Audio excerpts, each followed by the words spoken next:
সীমান্ত এলাকার পরিস্থিতি সম্পর্কে কেমন দেখছেন, যেহেতু বিএসএফ তাদের যে পুশিং চেষ্টা সেটি তো অব্যাহত রেখেছে, যদিও বিজিবি তা রুখে দিয়েছে।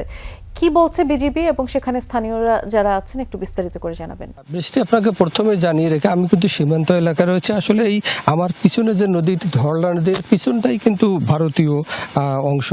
আর এখানে আমাদের বিজিবি গ্রামবাসী কিন্তু পাহারা দিচ্ছেন প্রতিদিন রাতে।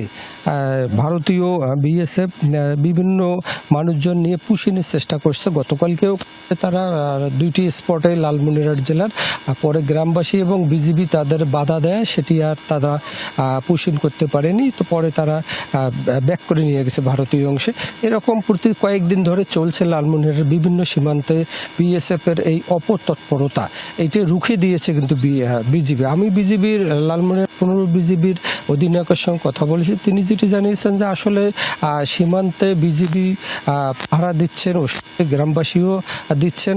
কোনোভাবেই তারা ভারতীয় নাগরিককে পুশিনের চেষ্টা যেভাবে হোক তারা প্রতিহত করবে, যার কারণে তারা কঠোর আছেন। সীমান্তে নজরদারিও জোরদার করেছেন, যাতে সীমান্ত দিয়ে কোনো প্রকার কোনো মানুষজন অবৈধভাবে বাংলাদেশে প্রবেশ করতে না পারে, সে বিষয়ে বিজিবি সজাগ রয়েছেন বলে সিও জানিয়েছেন। বিস্তারিত জানাচ্ছিলেন আপনি। ধন্যবাদ আনিস।